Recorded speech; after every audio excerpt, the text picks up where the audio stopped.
My brothers and sisters, what is going on? Steel Sermon in the house Wednesday morning with another video for you guys. And as I always say, if you enjoy the channel, do me a favor, like, comment, subscribe. Follow me on Instagram. The link is posted in the box below. So, gonna be talking about my personal thoughts on what has happened with the Pittsburgh Steelers at the trade deadline yesterday. And I got things to say. I want to touch up on the main one first, which was us trading Chase Claypool to the Chicago Bears for a second round draft pick. Now, obviously, yins all know how I am about Chase Claypool. You know, I was very up and down with him. There were times where I gave him respect, and then there were times, like in my video I made about him, a month ago, where I really tore into him. And the reason I did so is because he was our first pick of the 2020 draft. He wasn't a first round pick, he was a second round pick because if you remember, didn't have a first round pick in 2020 because of all that capital we gave to Miami for Minka Fitzpatrick. But it seemed like it was going to work out in the long run at first because Chase had a very good rookie season over here with, I think, 9 total touchdowns. And then ever since then, he's only had like a handful of touchdowns since then. So that's obviously not good. You know, Chase primarily a slot receiver, but he's shown signs of inconsistency. Like when he's getting thrown the ball on a deep pass or even in the slot still, not being able to make a catch. He had a crucial drop in week 1 against the Bengals that honestly could have lost us the game. And then ever since then, he kind of settled down a little bit playing in the slot. But then I think it was that Cleveland Browns game or it was that Patriots game, whenever it was, several drop passes by Chase Claypool, and that's why I tore into him. Then against the Tampa Bay Buccaneers, he probably had his best game in a Pittsburgh Steelers uniform where he was moving the chains, he was getting us first downs. I believe he had a touchdown against Tampa Bay as well. So then I'm like, okay, yeah, let's just wait and see. I don't got to worry about that anymore because Chase Claypool just got traded to the Chicago Bears, and we get a second round pick in return for the Bears. Honestly, I really like this. I didn't really have a strong opinion of it at first, but after thinking about it for a day or so, I really like this. Why? Because in my opinion, Chase Claypool is not a true number 1 receiver. And if the Pittsburgh Steelers are indeed serious that Kenny Pickett is the quarterback moving forward for this franchise, we need to get him a true number 1 receiver. And looking at our receiving depth right now, who would you say is our best receiver? Deontay Johnson? You know, a guy that honestly, that his extension is looking more and more like a mistake as the weeks go by. But Deontay Johnson, there are times where he looks like he could be Hines Ward or something, and then it looks like he doesn't even belong in the NFL. So that's not a true number 1 receiver material right there. And we gave Deontay Johnson all that money in the offseason because we felt like that he was ready to take that next step forward with being a true number 1 receiver.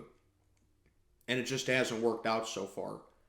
You might say it's George Pickens, but George Pickens is a rookie. You know, still very early in his career.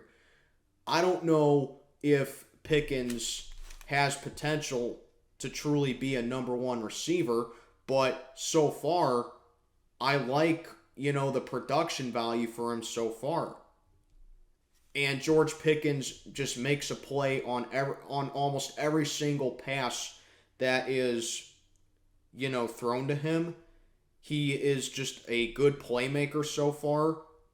And honestly, I think if you give George Pickens a little bit more time to develop and you give him a couple more years, then maybe he can be, that guy where it's like, he can be a true number 1 receiver for us. But I just want to see more of it, but I like George Pickens so far. Miles Boykin, absolutely not. Steve Sims, absolutely not. Gunnar Olszewski, absolutely not.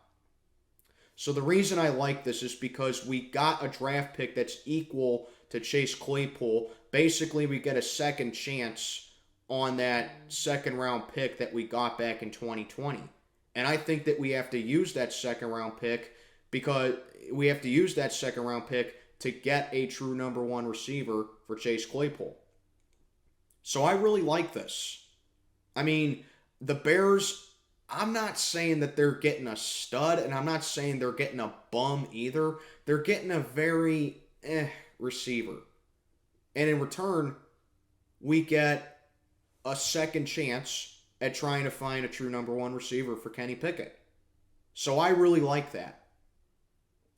Now, the one that I don't like, William Jackson III. Am I going to rage about this? No.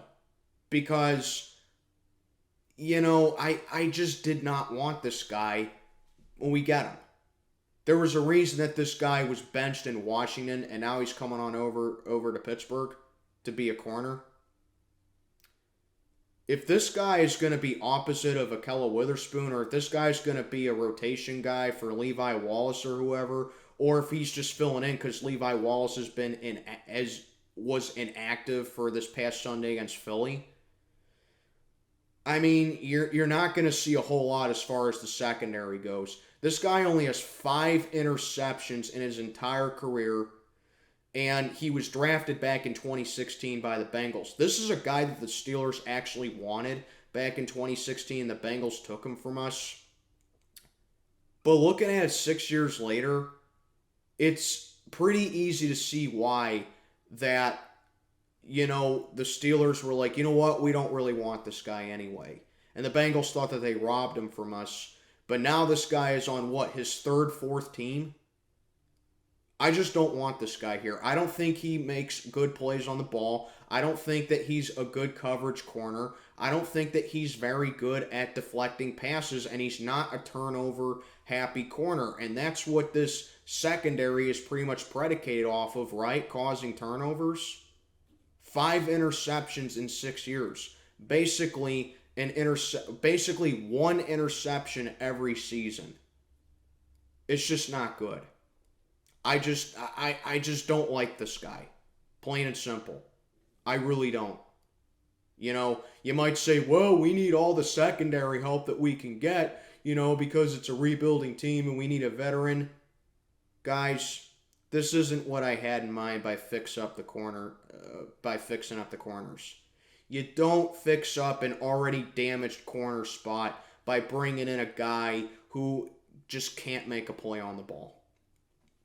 I don't like it. I really don't like it. But once again, my opinions are irrelevant. I just say it like it is. I give you my honest opinions about the acquisitions that we made, and we'll just go from there. I don't really anticipate us using Levi Wallace a whole lot, but I guess we'll see what happens. But yeah, those are my thoughts and overall opinions on the trade deadline for the Steelers. We'll see. Personally, I just like to see us draft a corner, because if there was one thing that Kevin Colbert was really bad at doing with the Pittsburgh Steelers, it was drafting corners. Probably the best corner that came from Kevin Colbert was Ike Taylor, and even he wasn't all that good. We need to draft a corner, and we need to draft an O-line real bad. More specifically, the left side. The left side has just been a disaster. And I think that with getting in this second pick from the Chicago Bears, you go O-line with your first pick, get a true number one receiver with your second pick. But William Jackson III, I just don't like it. But we'll go from there. As always, like, comment, subscribe, follow me on Instagram and on Twitter. Links are posted in the box below. Steel Sermon checking on out for the day. May God be with you all.